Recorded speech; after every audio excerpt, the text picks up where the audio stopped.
Oh, maybe I didn't. Do you want me to start the recording? So it just said the recording had started. Okay. Well, thank you for the starting of the recording. So let us officially begin and let us rehash what we've done. Once again, everybody, welcome to Can We Talk on the Grown Folks Talking Network, hosted by Adrienne. This is the third Friday, which is the night that your co-host, which is me, Marcus, brings you the paradigm shift. Tonight, we are talking with respect to community and the issues that we're dealing with tonight with community had to deal with money and finance.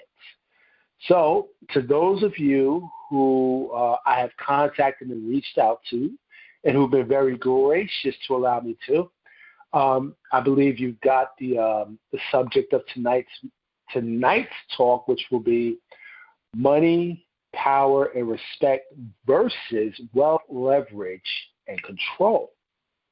And do you know which one rules in your community?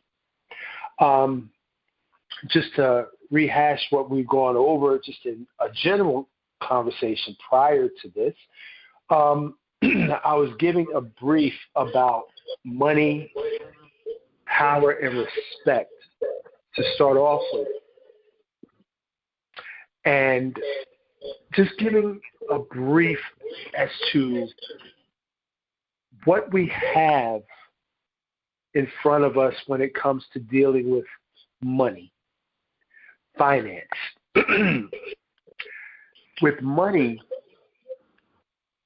we have responsibility. But it is something that is very seldom discussed with respect to that particular topic.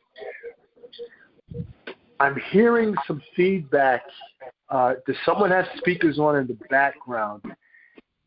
If you could just lower them a tad bit, that might cut out on the feedback a little bit. Thank you. So,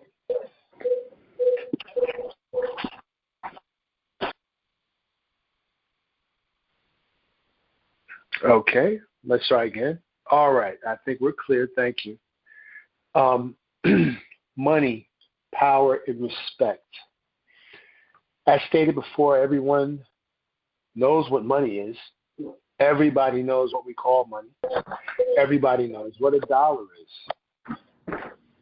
And everybody thinks that once you get the money, you've accumulated some type of power because you have the money. And with the power, people have this invincibility about themselves, which then gives them a sense of garnering respect from everyone else around, no matter who they are, because they have the power from acquiring money.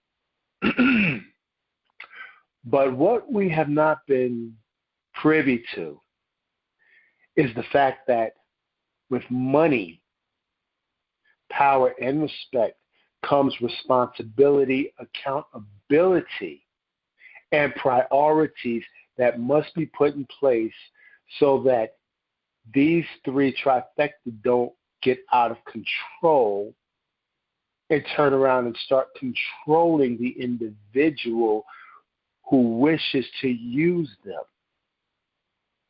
Now, money, I'll say this, can be a good servant to anyone who's responsible with it. Power can serve you very well if you are accountable for the way you use it and how you use it. Those are qualifiers.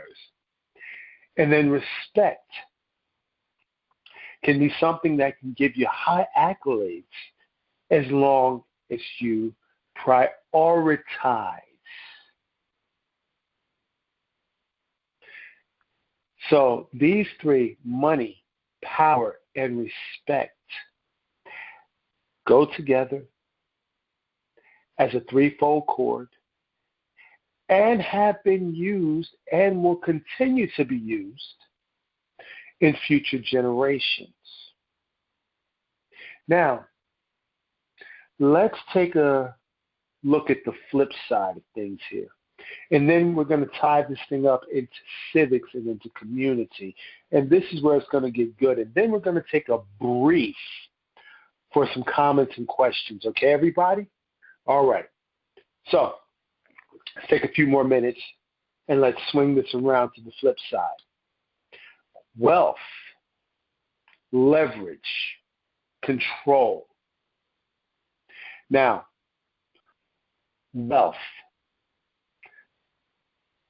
can be identified with money, with a dollar, with a piece of gold or silver, with diamonds, with other precious stones, with other precious minerals, with land, with resources, with lumber, with coal, with petroleum, with petrol, with digital products, with circuitry, with knowledge, with know-how, with ability, with skill sets, wealth.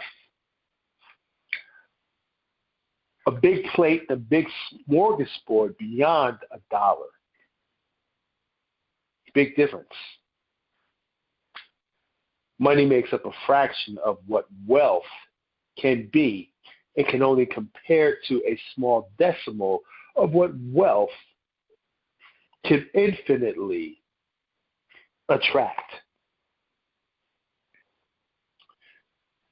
Comparing money to wealth, well, money's a small speck, in my humble opinion, when it comes to wealth.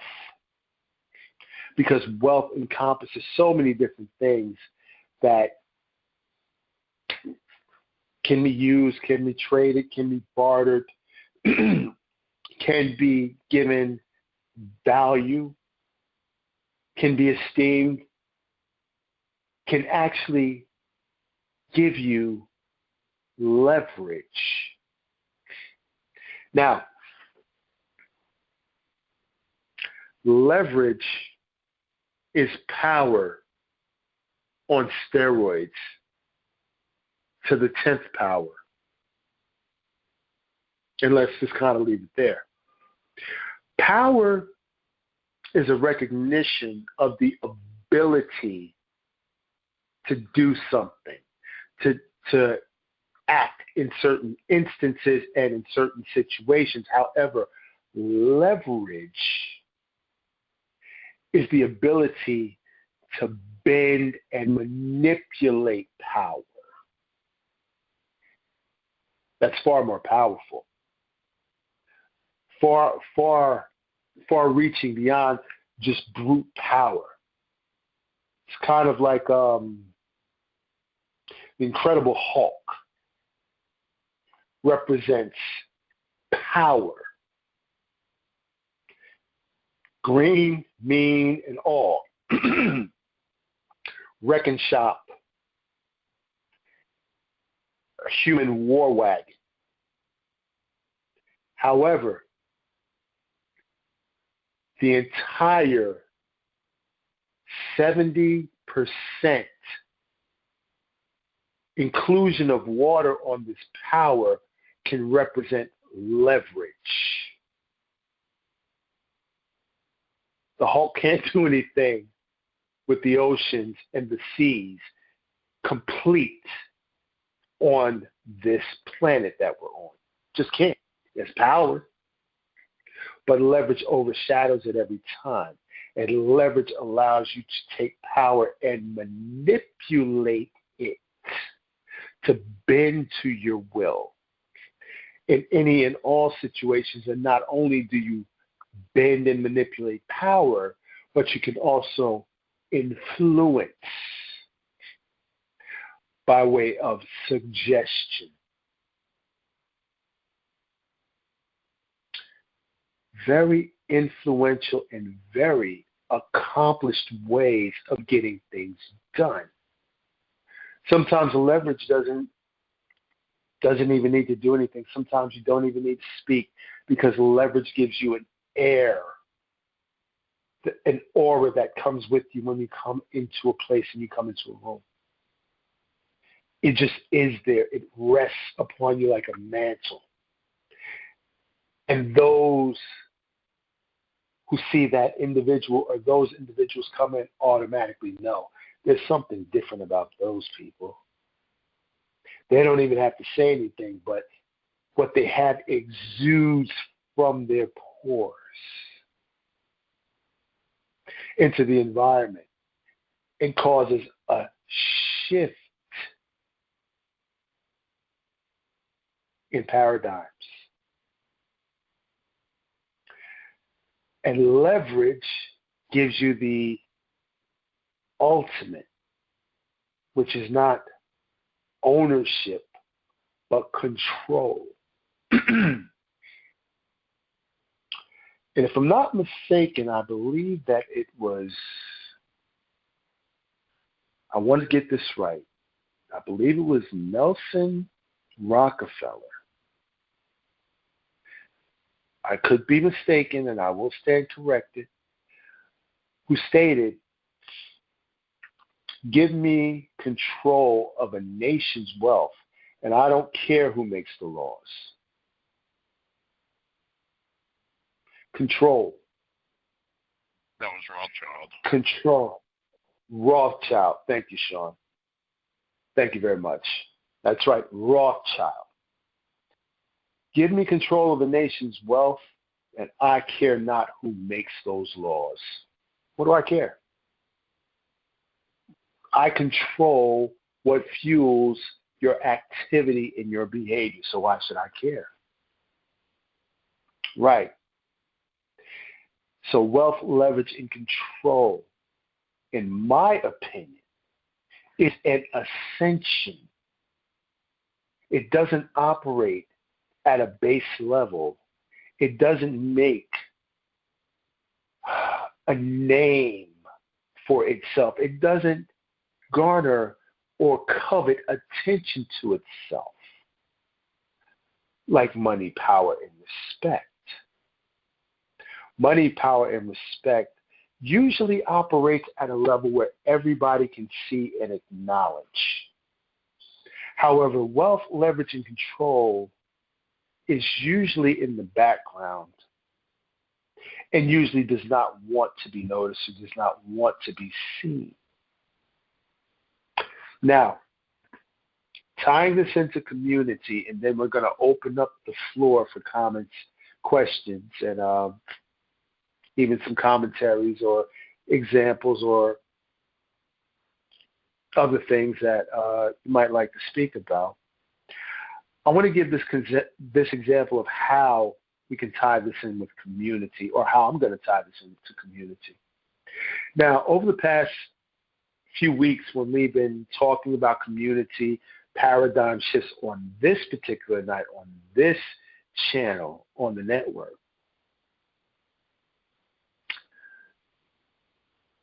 we've been talking about community, but how to get your community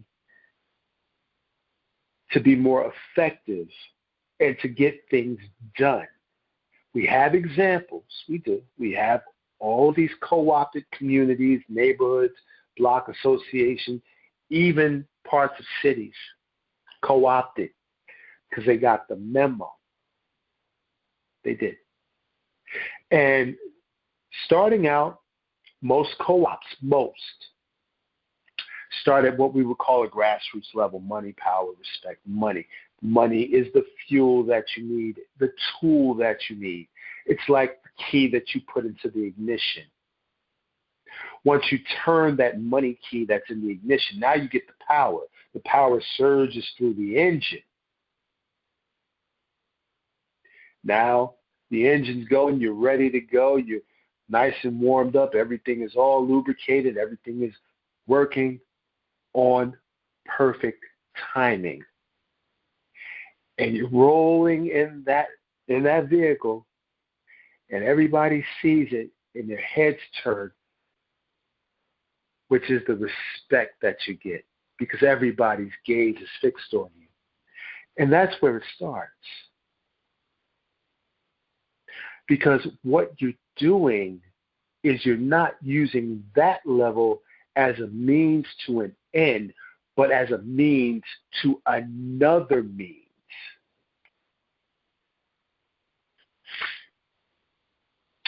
Which is to amass wealth.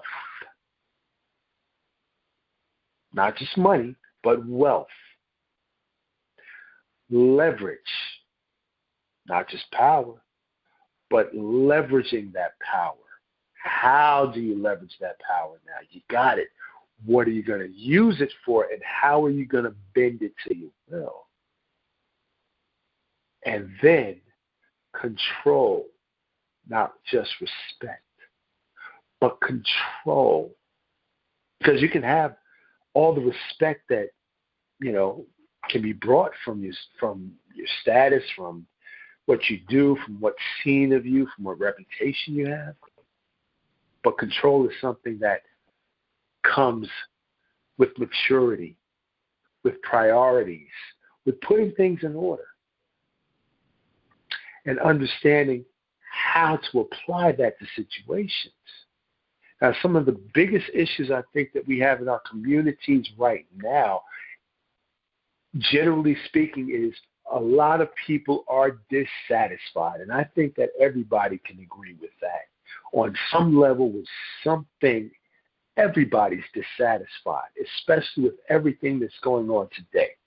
Because most of the time we think if we have more money, we'll have more power, we'll have more respect, we'll get better results.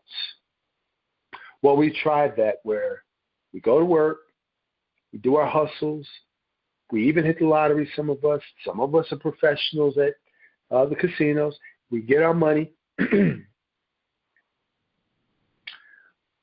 we have the power to do things, and people look at us and say, man, oh man, I just want to be like you when I grow up. Respect. But it just seems that it all seems to evaporate. Or something seems to nip at it until we have less and less of it. We get higher taxes. We get outrageous inflation right about now, which affects the pricing of everything, which makes it necessary for us to actually go and make more money to be able to have more power to get the results of things that we want, which is going to bring more eyes on us to say, hey, man, I just want to be just like you when I grow up. When the inflation is still there, eating away at what we have, we're getting taxed harder. Nothing is getting easier, so now we have to go back and find a way to make more money so we can have more power to get the results that we want and the respect that follows us to keep us going with that pat on the back. You see where I'm going with it? Well, as I said before, with money, power, and respect comes responsibility, accountability, and priority. And responsibility, accountability, and priority apply themselves to obtaining wealth, obtaining and using leverage, and understanding and prioritizing control. We just had school board elections here in the city where I live in Newark. And I believe that we have some very, very influential people who were running for those school board positions. And a lot of them spoke about what do they need. They need financing. They need funding. They need money to campaign. Okay. They need money so that they can actually wield power so that now things can be respectable.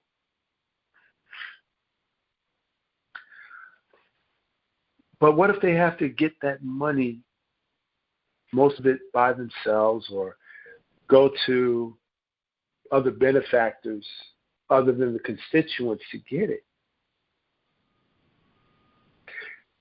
then don't they become indebted to the benefactors who finance them with the money that was put to their campaigns by these benefactors rather than the constituents? Then who wields the power over those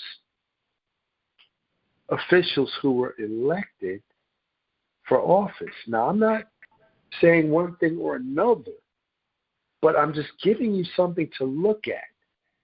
Just a point of view, something to look at on the table here, so that we see where we shift our point of views, change our paradigms just a little bit to kind of look at this whole picture and prioritize it. And so once the money is given and the power is obtained by those benefactors who have financed, then who has the respect? The benefactor. What happens to the constituency? Well, maybe they're still not happy. Maybe they're not satisfied with the results. Maybe they're still dissatisfied. Why? Because they voted for that person. They gave that person their vote. They gave them some support. But what about the ongoing support? See, as a community,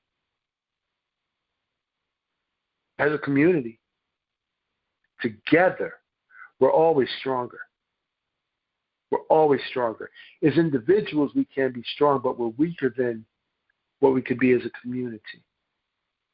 Because as a community, if everybody, as a community, pitches in, chips in, puts together their community resource,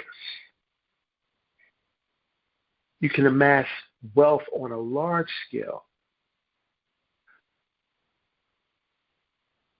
to promote and to obtain the things that are best for the community. You have the wealth together, but everybody has to come together. There are no superstars when this comes to this. There are people who have ability, and all abilities differ from each other. But this is about the team. There's no I in team. And teamwork beats out stardom any day. It always does.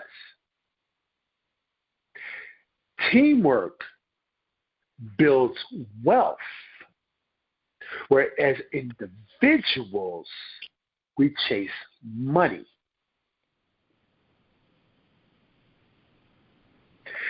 Teamwork for community gives us numbers to be able to use and apply leverage on a grander scale than as an individual who simply has and uses power. Just that one. As compared to 1,000, tens of thousands, 100,000. In the city of Newark alone, it's 300,000 people. 300,000 people with an income, I should say. With an income in the city of Newark alone. Imagine 50% of that number coming together for the greater good of the community. Creating wealth. Using that wealth to accomplish things that are not only going to benefit and build up the community, but give a return to those that invested, which would be those of the community, which now brings you a return on the investment. And now, as it's working, provides you with leverage. Because why? Who now owes you their allegiance? Let's just say it's a candidate. You're financing them in the start, and now you're backing them while they're there. There's a direct communication and link to them. And there's an allegiance between that candidate, who is the voice of the community of people that put them there, and who's backing them, and who's having a dialogue with them. And you see how this leads into control? Because you have your front man or front men out there, but who's backing them up? Not individuals, not just one, two people shouting and rioting and all of this stuff, complaining, but now you have a whole group that's organized. Different divisions, different sections, different departments, just like a business.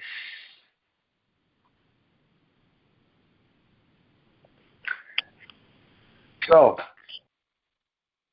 let's go back to the subject. Money, power, respect versus wealth, leverage, control. Do you know which one rules in your community? I hope this gives us an idea of that. And so now we've identified something here, which is an issue that we all have. We're all dissatisfied about something. Could be related to the representation that we have, especially with the things going on in our schools today. In my opinion, that's hard. Some of the stuff in there is hard. It's horrible. Shouldn't be going on. That's just one place. We have many other places that we can probably say we are very dissatisfied about what's going on. And the fact that it seems that nobody really cares enough about it to want to even do anything about it, because they seem to want to do what they're doing. So, we know there is an issue of dissatisfaction. But now, here's the thing. What do we do about it? But I give you the two sides of the coin here. Do we all as individuals just run ourselves ragged for money, power, and respect? As individuals? Or do we plan out a strategy? Do we strategize and come together to say, hey, listen, we all got a similar thing going on here that's affecting us all the same way. We need to amass wealth. We need to be the owners of the property in our neighborhoods. We need to be able to say, hey, we're all coming together. We got the memo. We're going to run this like a business. And all of us that are here right now, we're going to watch each other's back.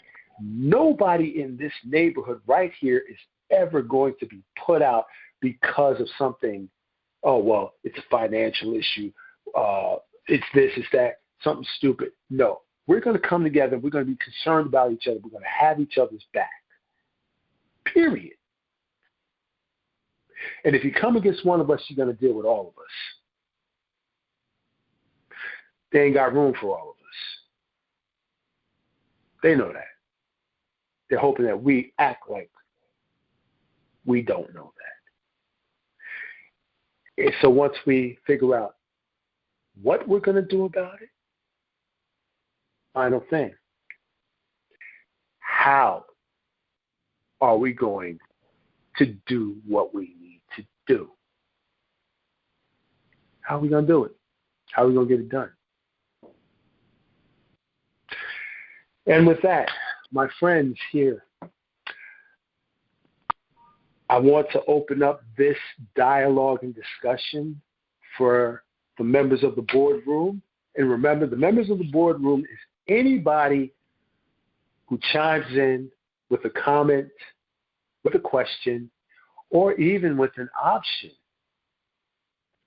hey, we can consider it all. So at this time, the floor is open. Any questions, any comments, any options, suggestions? The floor is yours. Just speak up, and hey, don't be shy.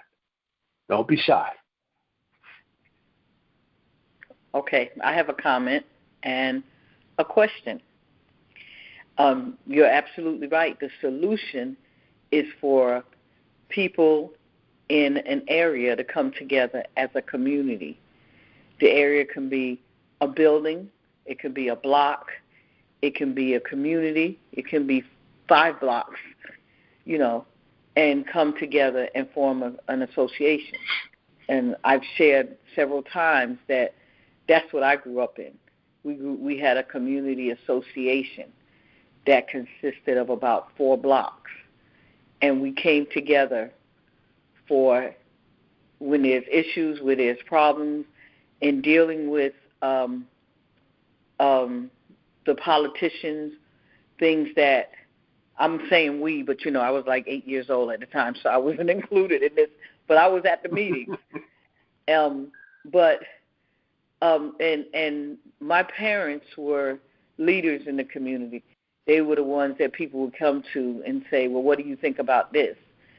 And they had opened up with the Block Association funds that they used to collect.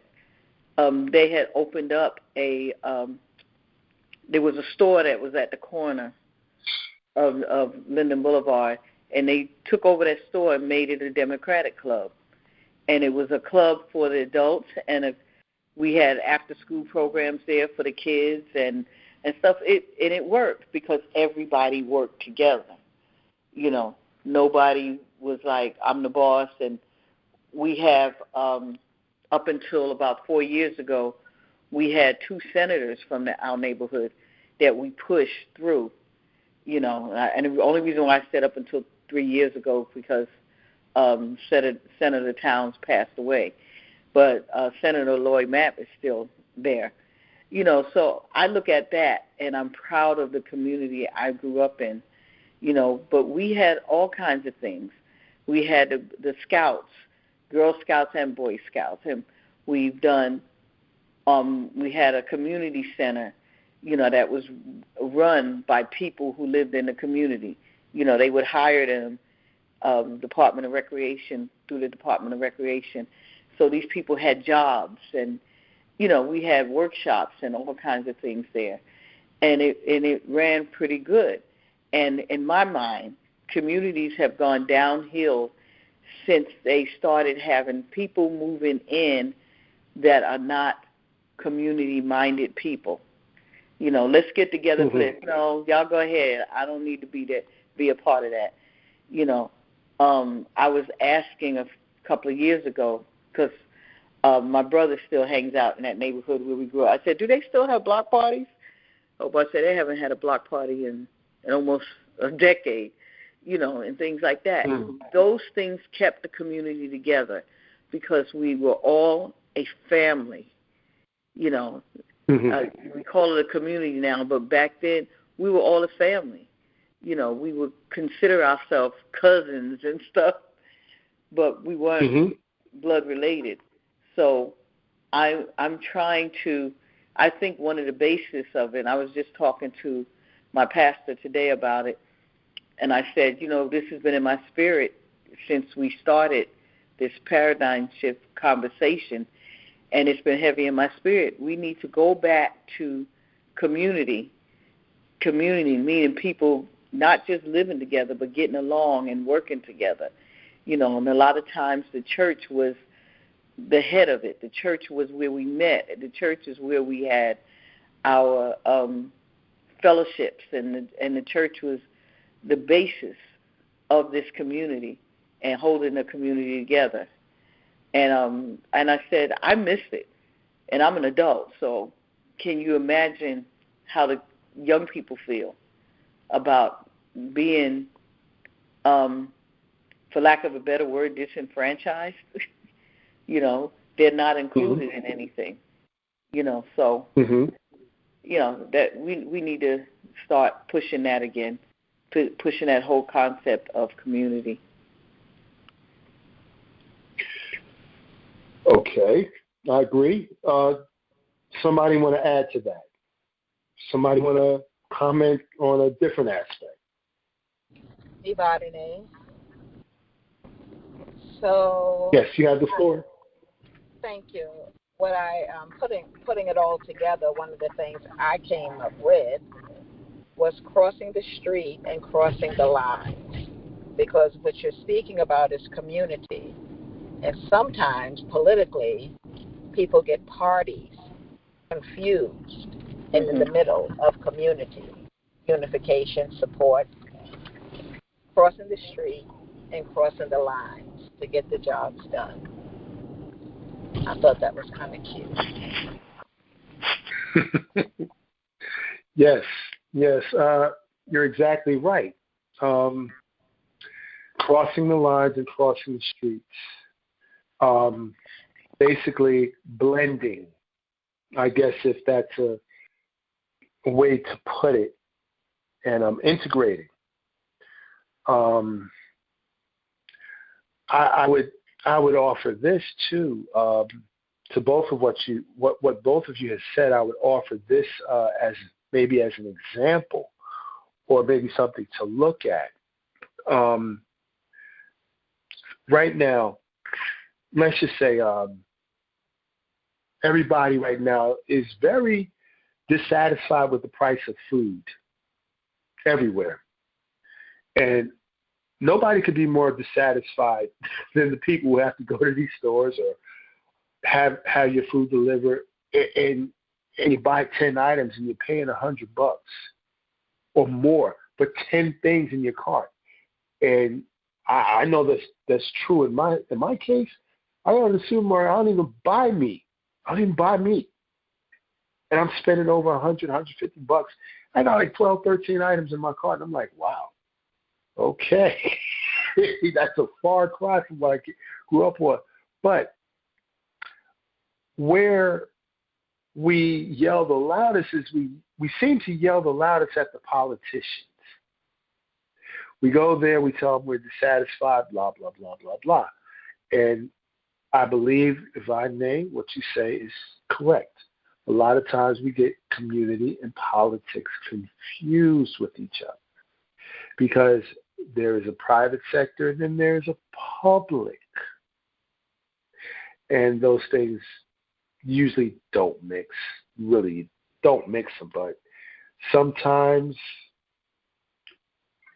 there is a time when we need to recognize who can be our mouthpiece in a certain setting, such as town halls, county government offices, state buildings, or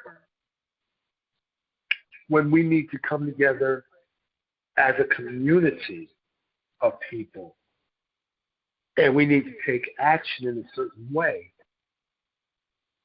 So we say, hey, we don't like the prices of these foods. Okay, well, we form a food and grocery co-op. We come together that way. We organize it, we structure it, we put it into effect, we have members join it, and we go around and we offer a deal to each and every store to rely more heavily on the membership and the numbers guaranteed to shop there in return for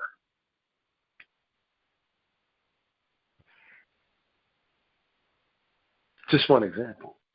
But yeah, I just wanted to throw that out there. It's always a possibility, but it represents what? Group power dynamic, wealth as a group, instead of money as just one individual. Leverage, numbers, more people that you can put on a piece of iron that you use in construction the better leverage you can get to move something with that piece of iron versus one person just trying to use sheer muscle power. One person compared to maybe 5 people on that same piece of steel to try to move something around in construction is going to yield a totally different result. People respect the individual for giving it the try, but people recognize the control that this group had when they went and took on what needed to be dealt with. So, okay, I'm not going to run on with that. That's just an example I wanted to put out there. Maybe we might get some more ideas off of that, where that can be true in other scenarios or situations, or dealing with other services and goods that we use. So the floor is once again open. Please, comments, questions, suggestions, options, experiences. Let's hear yours.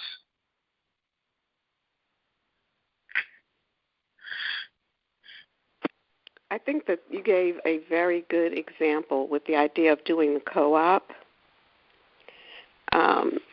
Our community gets stronger when we work together. And even when it comes to education, if we support our educators, support education, if we advocate for that, then the opportunities for education become better for our children. Yes, indeed. Yes, indeed. Can we get your name, please? This is Jada.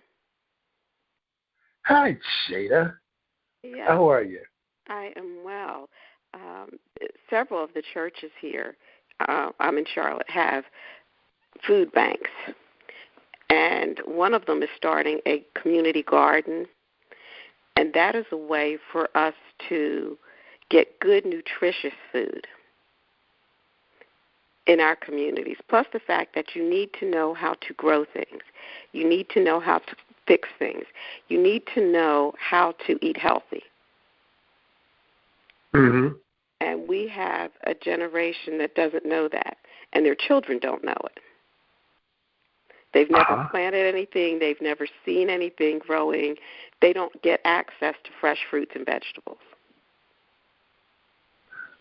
And we have to go back to becoming as self-sufficient as possible. And, yes, we live in a capitalistic society. But even there, back in the day, people used to barter. You know how to cut hair. I know how to cook. So I'll prepare a meal for you. You'll cut my hair.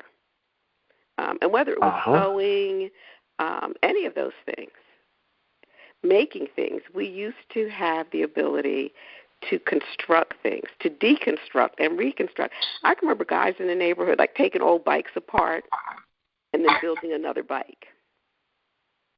And all of those things help us, again, to be more self-sufficient. But we have to care about ourselves, and we have to care about those around us. And we have to feel like our lives have value, their lives have value. And then it changes how we show up and how we interact with each other. Now, Jada, can I ask you a question here? Because I'm quite sure that, I would like to know, but I'm quite sure it may be helpful for everybody else to hear what you were saying about how you all have started your, your gardens, planting fresh, crops for yourselves, not crops, but maybe like a small garden, like you said, a vegetable garden of some sort, or some fruits even. Now, have you all, as, let's say, a community, gotten together and pulled some of the resourceful information from people who know how to do this, or people who have experience within your communities that have been able to show people this is what you do, this is what you plant here, so on and so on? Have you all been successful in having that resource within your community to draw from so that now you can do it and then pass it on. Yes, and so the community, it's a community garden. So the growing of the fruits, the vegetables, is to help feed the community. And yes, they did have resources in addition to having people in the community that knew how to grow things and what to plant and when to plant it and how to nurture it. They also partnered with Johnson C. Smith University, which is an HBCU here in Charlotte. And so Johnson C. Smith, their biology, botany department, they did the seedlings. And so they prep like the tomato plants and some other things. And so tomorrow we will actually plant them on the church grounds.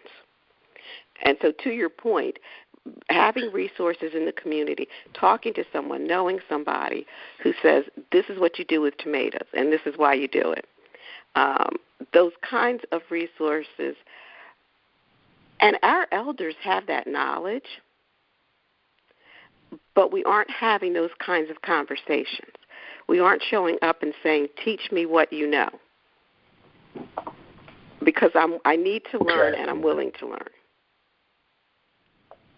And then I have some friends that just, went on the Internet and researched it and have small gardens, like in their own, personal vegetable gardens and herbs and things like that.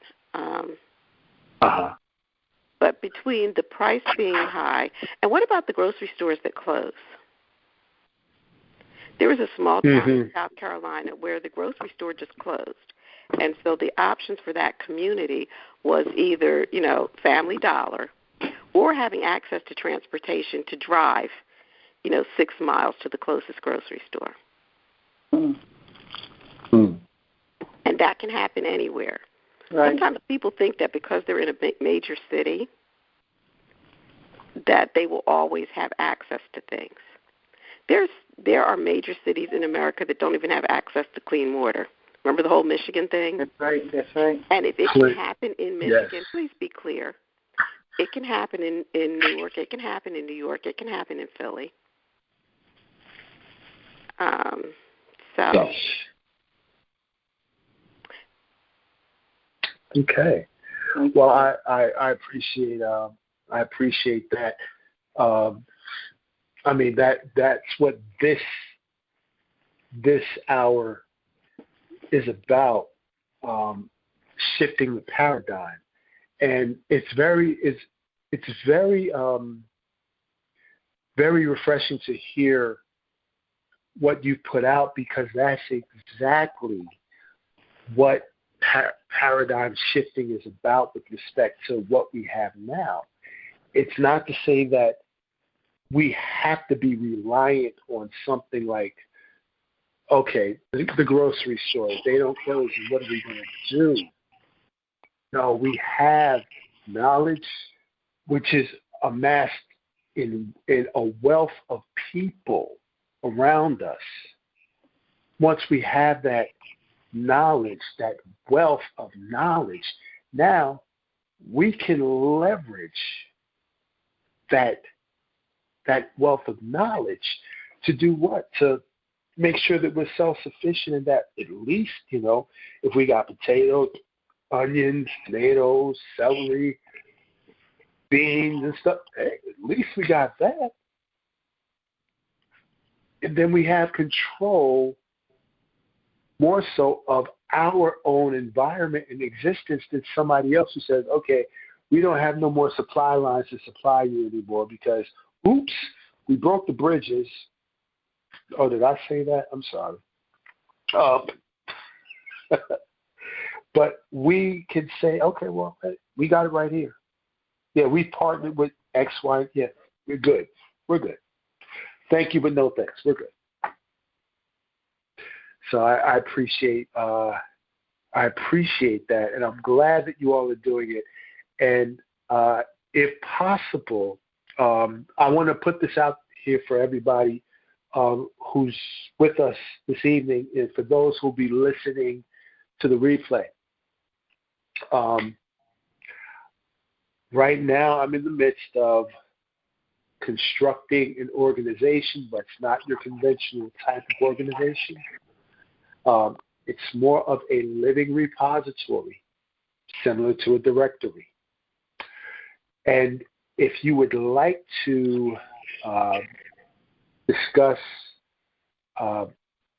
maybe moving it forward, maybe having resources added to it that other people can reach out to and connect with, or to be able to just make connections and be supports to each other, no matter how far or how close, I will give you all an email where you can contact me directly and we can have some discussions. That email is groovology360@gmail.com. I'm going to spell that.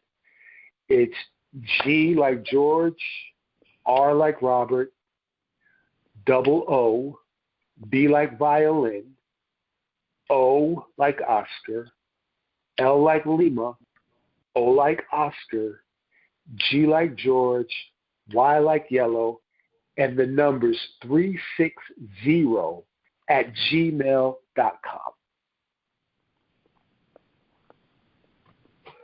All right, let's continue on with our dialogue here.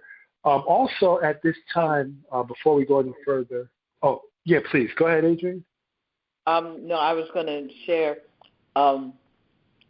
with everybody and with Jada that we had the same thing when I lived in Maplewood.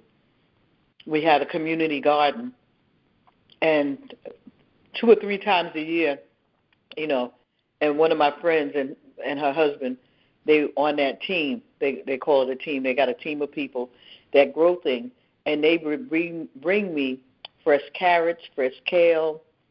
One time she brought potatoes. I was surprised because she usually brings like the green vegetables, spinach. They grow all kinds of cucumbers, and it's right in Maplewood. It's right up the street. But and so there are community gardens around, and I know my brother was a part of one in Brooklyn. They had a community garden, and they had the Scouts started it. They had the Boy Scouts, and they started it. They went into an empty lot. They got permission from the city, of course, and then they started a garden, and that was 4 years ago. And the garden is still active, mostly, of course, during the spring and the fall. But so that's an awesome idea, and that would be great if all the communities can focus on starting a community garden.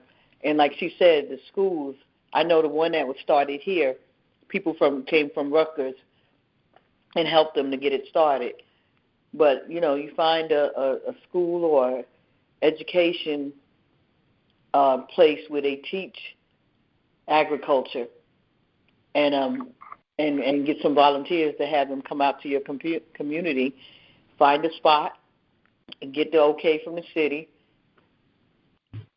And the seeds are usually donated and stuff, and all the stuff you need for the garden have been donated. So, yeah, that's something. That was my last year's battle, pushing community gardens. But, there's all kinds of ways. It don't always cost a whole lot of money. All it takes is for people to come together with a common idea. That's right. That is right. Before we go further, I wanted to just acknowledge those who are on the line who have a podcast here on the Grown Folk Talking Network. I want to open up the floor for you all to tell us what show you have on the podcast and when your show comes on, and just give a little bit of information about it.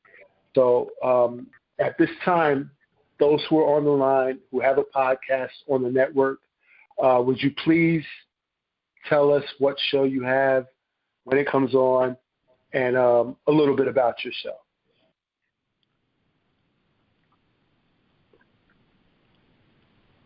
Quiet. Mic check. Can you hear me? There we have, Forrest, how you doing? Brother Marcus, what's going on, my brother? I'm doing well, Brother Forrest. It's good to hear you. Oh, it's good to always hear you. I was listening, and wonderful information. I commend Adrienne for bringing you on the third Saturday of every month. Friday. Thinking about my show, talking about Saturday. But I don't know if you heard last week, we had one of the ladies of Sky on last week with our manager, husband, Austin, and we had a wonderful time interviewing him. As you know, they had a hit record out back in the day, Call Me. And it's funny, Marcus, when you're interviewing people, you never know what other records, if they're musical artists, and you'd be like, oh, you sang that too? So they came on. Yeah. Mr. Williams played 5 of the records. They gave me their top 10. I'll bring them back at a future date, but everyone could feel the energy. They've been together for 33 years, and they had a nice story to tell, and Sister Denise just so full of energy, and we're just so blessed. They're musical fans. They have been in Newark now for a minute, up in the Vailsburg section, so I told the brother I'd get him and his wife together, and we'll get together and have lunch over at Blueberry Cafe. But my show tomorrow night, which is 6 p.m., and also I'd just like to announce, I don't think Brother Eric is on, we have a new show that starts right behind Sister Deborah at 4 o'clock, because Deborah's on at 2. Then you got 4 o'clock, you got Brother Eric with Men's Health. You'll listen to him, Brother Marcus. He wealth of information out of North Carolina. And tomorrow night, I got Dr. Spooner on. She'll be talking about brain balancing and good health. So I would invite everyone to come in Saturday night, 6 o'clock. And then also Brother Eric B., the Men's Health Club, and just a abundant wealth of knowledge. And then we got Sister Deborah on, of course, with her wonderful self. And, Miss Carol, I know she's on. She opens up with the prayer call every day. So I just want to say, tune in. And I think Brother Rashad will be on for another impactful message. And I'll just leave it there. And, of course, Mr. Williams is my technician. You were talking earlier, Marcus, about the Board of Education. Well, tonight on Mr. Williams' show, he's going to have the candidates come on and talk about the election results. So it should be very, very, very impactful. In fact, bringing in the candidates from earlier this week's election. They'll talk about what happened, what went wrong, and what we got to do going forward. So on that note, I concur. And thank you, Marcus, for this time. And thank you, Miss Adrienne. You're welcome. Thank you, Brother Forrest. For everybody, that was the founder and CEO of the Grown Folk Talking Network. That's Brother Forrest Nance. And once again, like he said, his show, Grown Folk Talking, comes on Saturday, 6 p.m. with some of the most impactful and influential and enthusiastic guests. And tomorrow's going to be a good one. Like he said, he has health consciousness tomorrow night, brain balancing, and other health-related issues. And that's going to be a very, very good show. Thank you, Brother Forrest. Do appreciate that and appreciate you as well. Anyone else that has a show on the network, please take this time. Let everybody know who we are and what you have. Hi, it's Yvonne. My show is Yvonne with Company, talk worth listening to, and my goal is to always bring talk worth listening to. I say if we can say 200 words and 20 of those words impact your life, teach you something, give you something to walk away with, something to share with others, the job is done. But, of course, it's always more than 200 words. This was probably 200 words. So it is on Monday, 4 p.m. to 6 p.m. Eastern Standard Time, and we welcome all to come on board. And if you have a show topic, you can call 347-649-7741, and just let me know what your show topic is, and we can bring you on if you want to bring a guest. I thank you very much, Marcus and Adrienne, and Grown Folks are truly talking. Yes, indeed. Thank you, Sister Yvonne. And I must say, I'll say this. I do get on your podcast on Mondays. I'm making a point to, because you always have gems. I'll call them gems in your show. And it's always an unexpected treat to hear what you have and the direction that your show goes in, and sometimes how it just shifts towards the listeners. And I'll encourage anybody and everybody on this line on Monday nights. Monday afternoons, I should say. I'm sorry, not Monday night. Monday afternoon, 4 p.m., right here on the Grown Folk Talking Network. Once again, that is Evadine with company, talk worth listening to. And yes, it is. And you will be very, very pleased to have greater part of it. Hello, everybody. Can I make an announcement? Yes, can we have your name, please? Yeah, Miles. It's me, Miles. Hey, Miles, how you doing? I'm doing good. Y'all talk about finances and stuff, right? Earlier, yes. Okay. It'd be a good finance if all of y'all just send me $1 each.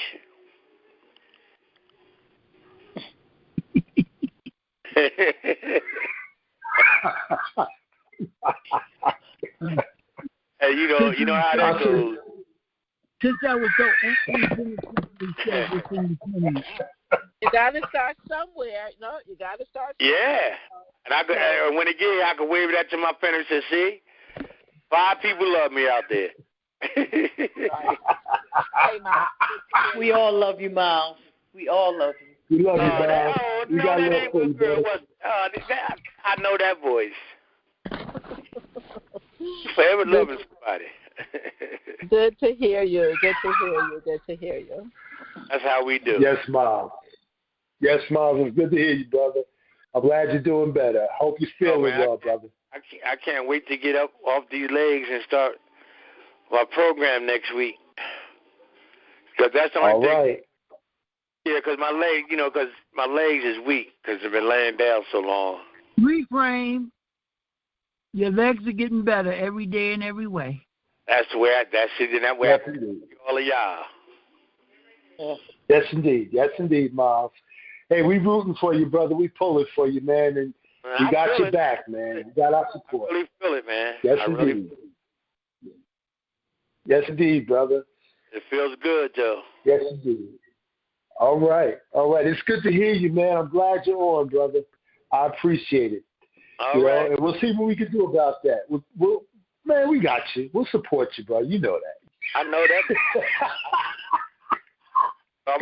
You know that, brother. I'm going to put y'all back on mute and listen to the whole conversation. Thank you, brother, for chiming in. I know you hear the music. That's my brother playing the music in the background, so I'm going to put you on mute. All right. Thank you, brother. Okay, all right, that's Brother Miles. Evadine, there's King David with BS Talk. Belief system. What are you believing about your health, your wealth, your body, your mind, and your soul? I am an NLP and practitioner, clinical hypnosis, life and health coach. My guest this week will be an entrepreneur from the Newark area, which she owns. She's the CEO of 3 vegan restaurants. Sister Rashida Burrows will be on at 8 p.m. Monday. All right, King David, thank you. Good to hear you, brother. And I'm glad that you have your show on the network here.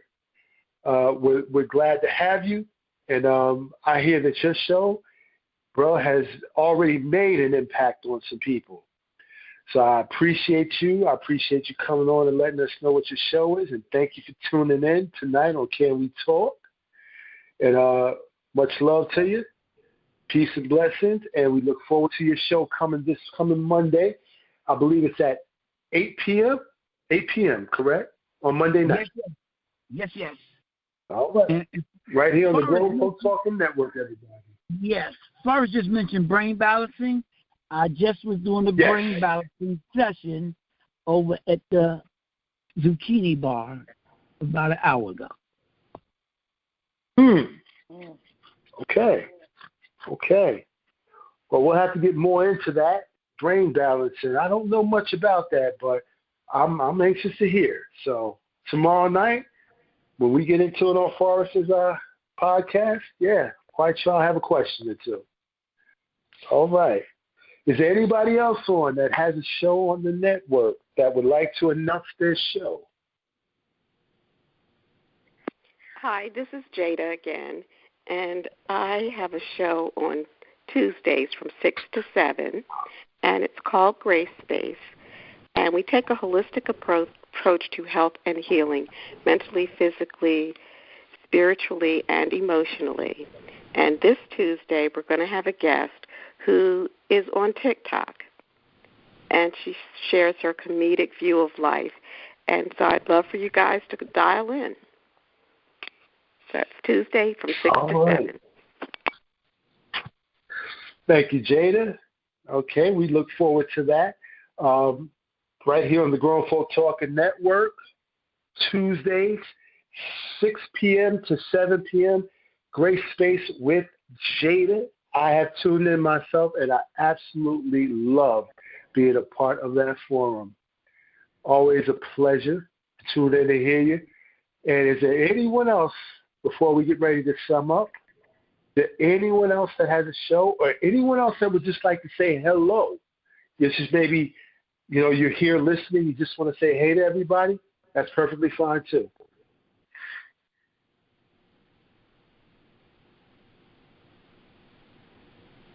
All right. Well, we got some people that just want to be on mute. That's fine as well.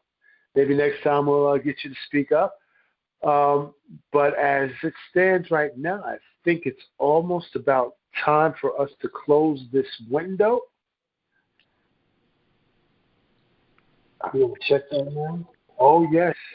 Yes, indeed. Okay, so I'm going to make a couple of announcements here. I want to thank everybody who tuned in with us this evening. I appreciate you coming in to hear Paradigm Shift on this third Friday of this month and for future months to come. Our next Paradigm Shift topic will go a little bit further into this. We'll deal with, once again, community, coalitions, and co-ops. And a house for both. A house that covers both. We'll deal with that next time so that we move forward and we can progress.